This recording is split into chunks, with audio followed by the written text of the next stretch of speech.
Okay, so this is lesson 196 in A Course in Miracles, and it is titled, It Can Be But Myself I Crucify. Birds, you have to be quiet. When this is firmly understood and kept in full awareness, you will not attempt to harm yourself, nor make your body slave to vengeance. You will not attack yourself, and you will realize that to attack another is but to attack yourself. You will be free of the insane belief that to attack a brother saves yourself, and you will understand his safety is your own, and in his healing you are healed. Perhaps at first you will not understand how mercy, limitless, and with all things held in its sure protection, can be found in the idea we practice for today. It may in fact appear to be a sign that punishment can never be escaped because the ego, under what it sees as threat, is quick to cite the truth to save its lies.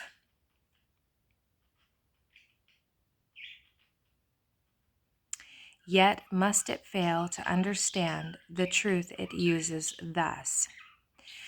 But you can learn to see these foolish applications and deny the meaning they appear to have. Thus do you also teach your mind that you are not an ego, for the ways in which the ego would distort the truth will not deceive you longer. You will not believe you are a body to be crucified, and you will see within today's idea the light of resurrection, looking past all thoughts of crucifixion and of death to thoughts of liberation and of life. Today's idea is one step we take in leading us from bondage to the state of perfect freedom. Let us take this step today that we may quickly go the way salvation shows us, taking every step in its appointed sequence as the mind relinquishes its burdens one by one. It is not time we need for this. It is but willingness. For what would seem to need 1,000 years can easily be done in just one instant by the grace of God. The dreary, hopeless thought that you can make attacks on others and escape yourself has nailed you to the cross. Perhaps it seemed to be salvation, yet it merely stood for the belief the fear of God is real.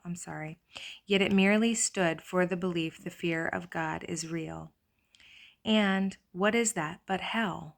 Who could believe his father is his deadly enemy, separate from him, and waiting to destroy his life and blot him from the universe, without the fear of hell upon his heart? Such is the form of madness you believe. If you accept the fearful thought, you can attack another and be free yourself. Until this form is changed, there is no hope. Until you see that this at least must be entirely impossible, how could there be escape? The fear of God is real to anyone who thinks this thought is true, and he will not perceive its foolishness or even see that it is there, so that it would be possible to question it.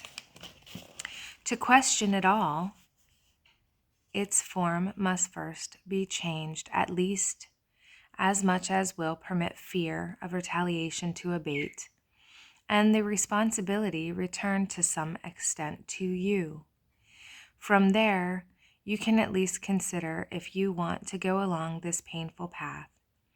Until this shift has been accomplished, you cannot perceive that it is but your thoughts that bring you fear, and your deliverance depends on you. Our next steps will be easy if you take this one today. From there, we go ahead quite rapidly. For once you understand it is impossible that you be hurt except by your own thoughts, the fear of God must disappear. You cannot then believe that fear is caused without, and God, whom you have thought to banish, can be welcomed back within the holy mind he never left. Salvation's song can certainly be heard in the idea we practice for today. If it can but be you, you crucify, you did not hurt the world, and need not fear its vengeance and pursuit. Nor need you hide in terror from the deadly fear of God projection hides behind. The thing you dread the most is your salvation. You are strong, and it is strength you want. And you are free and glad of freedom. You have sought to be both weak and bound, because you feared your strength and freedom, yet salvation lies in them. There is an instant in which terror seems to grip your mind so wholly that escape appears quite hopeless. When you realize once and for all that it is you fear. The mind perceives itself as split, and this had been concealed while you believed attack could be directed outward and returned from outside to within. It seemed to be an enemy outside you it seemed to be an enemy outside you had to fear. And thus a God outside yourself became your mortal enemy, the source of fear. Now for an instant is a murderer perceived within you, eager for your death, intent on plotting punishment for you until the time when it can kill at last. Yet in this instant is the time as well in which salvation comes. For fear of God has disappeared, and you can call on him to save you from illusions by his love, calling him Father and yourself his Son. Pray that the instant may be soon today.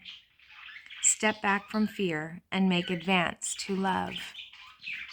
There is no thought of God that does not go with you to help you reach that instant and to go beyond it quickly, surely, and forever. When the fear of God is gone, there are no obstacles that still remain between you and the holy peace of God. How kind and merciful is the idea we practice. Give it welcome, as you should, for it is your release. It is indeed, but you, your mind, can try to crucify. Yet your redemption too will come from you. And that was the end. This one is really good on many levels. And A Course in Miracles is definitely a different flavor. It's not always the easiest, but once you get to a certain point from beginning the workbook lessons, it gets much easier to absorb information, even if your mental mind, your intellectual mind isn't grasping the concept. There is that which is above, behind, before thought that doesn't really need to absorb information, but just needs remembering. And that part of each and every one of us is always there. And it's as if reading through these lessons, we are reawakening what has always been there. And so it's just all of these lessons are really a calling for remembering. It's not really teaching, it's remembering us, who we are, where we came from, because all of these things we already know. But our understanding and our knowing has been usurped and overshadowed by the weight of this material existence. And so what this is trying to do is crack the shell open again. Sorry, my bird's flying around. Crack the shell open again so that we can bring more of our Christed selves to the forefront, to the actual action place, rather than a resting place behind the ego action. And so it's all about just bringing that Christedness to the front and living from that place more fully. These workbook lessons are absolutely beautiful. I picked up this book for the first time. Oh my goodness. I'm going to say it was maybe 5 or 6 years ago. Maybe 6 years ago. And I'm trying to even remember where I was. I was in a bookstore, but I don't remember the reason I was there. And the first copy I ever had of it, I don't even think I have it here with me because I've purchased other copies since then.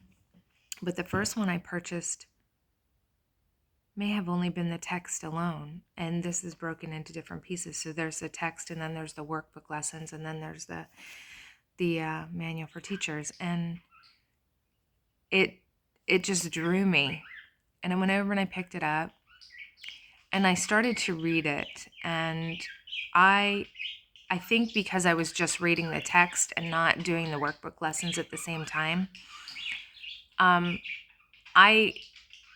really fell into a pretty serious depression when I was reading it. And so I put it away. I had to put it away because I found it very difficult to assimilate my material life existence with the teachings I was reading in this text. And it was so powerfully true that it was upsetting my daily life in so much that I no longer could see purpose in my daily life. Like, why am I going through the motions of this illusory world? And so I did have to put it up for a time. And, several years later, I came back to it. And I'm not the best at reading a lesson every day. I try to do several a week, but I don't necessarily get to it every day. But that is the way it is intended to be used. I read a lot of different texts, and here I am defending myself, and I don't really need to, but I do find what's interesting is that this text fits so well in alignment with the other things that I read and study that I'm receiving Christ-like information. I'm remembering Christ throughout my day, every day.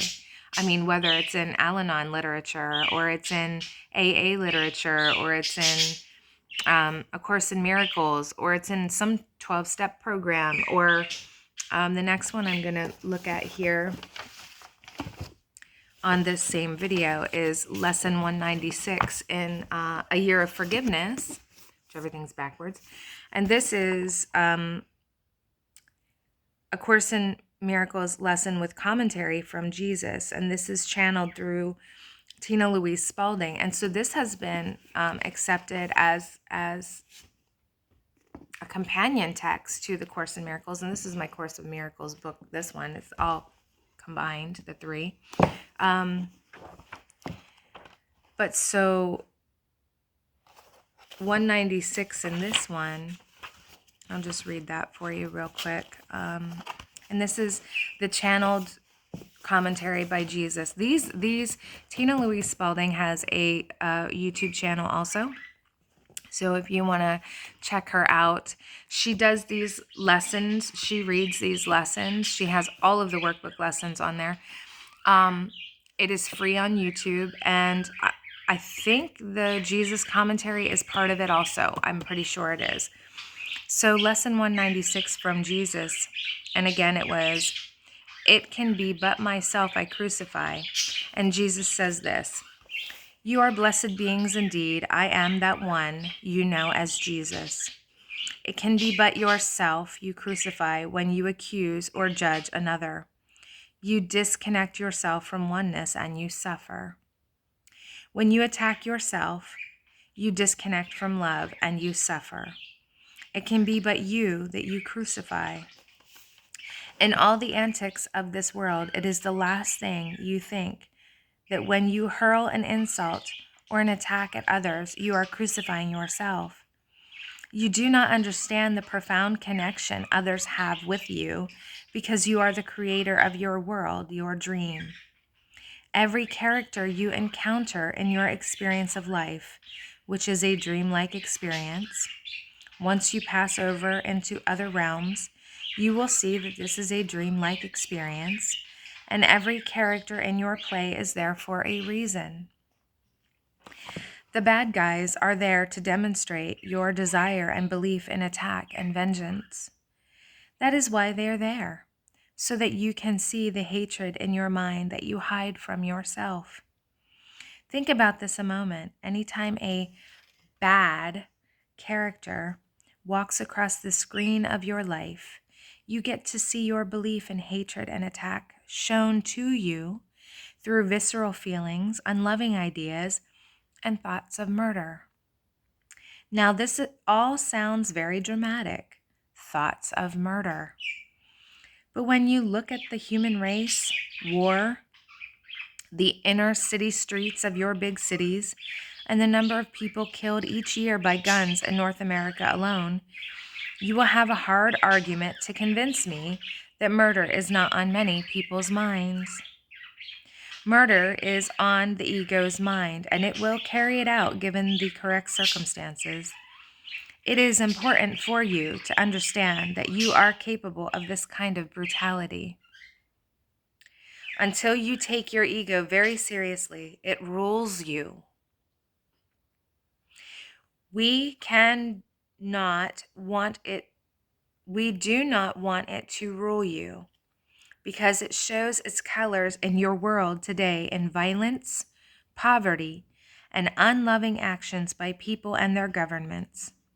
We want you to truly understand that every time you attack somebody in thought, word, or deed, there lurks a murderous ego beneath the surface of your social face.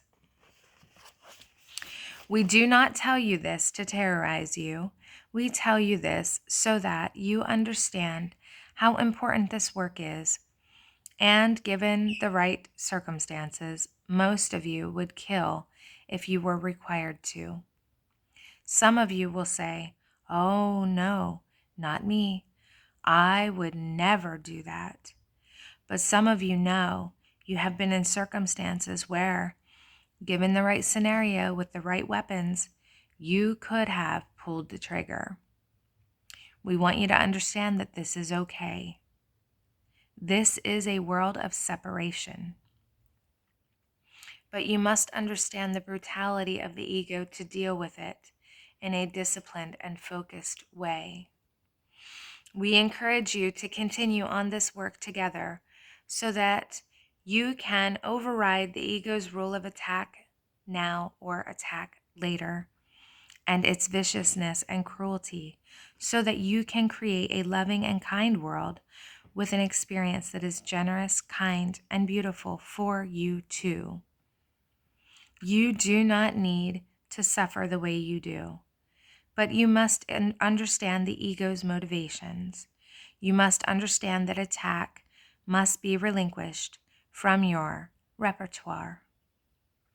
I am that one you know as Jesus, and we will speak to you tomorrow. And so this companion text, there is commentary from Jesus on every one of the 365 workbook lessons, and it has its corresponding companion text. The words spoken by Jesus through this particular channel appeal to me very strongly. The messages I hear from him through her resonate with me on a level that I know. I find his commentary to be as helpful or more helpful than some of the workbook lessons, because some of the workbook lessons are just a bit drier and more like stereo instructions, and I sometimes have a hard time with that. But the way he communicates through Tina Louise Spalding is very much the way he would have communicated when he walked this earth. The teachings in the Bibles, the message is there. In the New Testament, when you read the words of Christ, the message is there. You just have to really tune in, because everyone, you can have 100 people standing around watching the same scene unfolding in front of them, and you will have slightly different interpretations or renderings of the events that took place, even though they all stood watching the very same thing. And so what I find, for me, I take in a lot of information from many sources and develop my own baseline from those multiple views or recountings, because it is recounted. It's coming through another lens. It's coming through another lens. There are many people out there that have already taught and spoken on these issues, how our perceptions are created, how our perceptions are made. Every experience we've ever had, and even if we just use this one lifetime experience, everything we've ever experienced up to now, and in addition to anything we brought with us into this life, creates a lens through which we see, hear, all of that. Childhood traumas, the last time someone was mean to you, when these words were said to you at a different time, it meant this.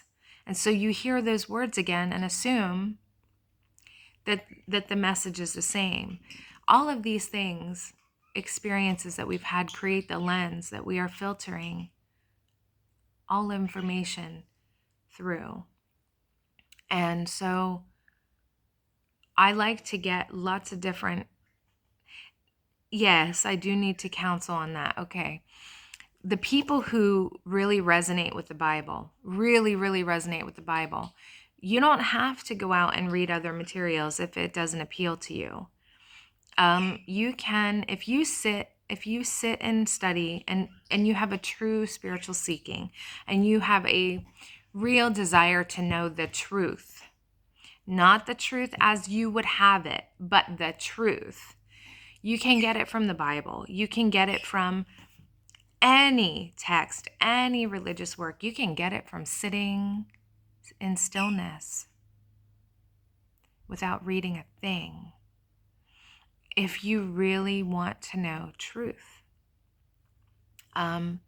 Because again, there are lenses through which all of these things came. Anything that comes through a man, a woman, excuse me. Okay, sorry. I'm going to have to quit there for now. Maybe we can address more of this later because it's time to go. So, in peace and love, may you be blessed.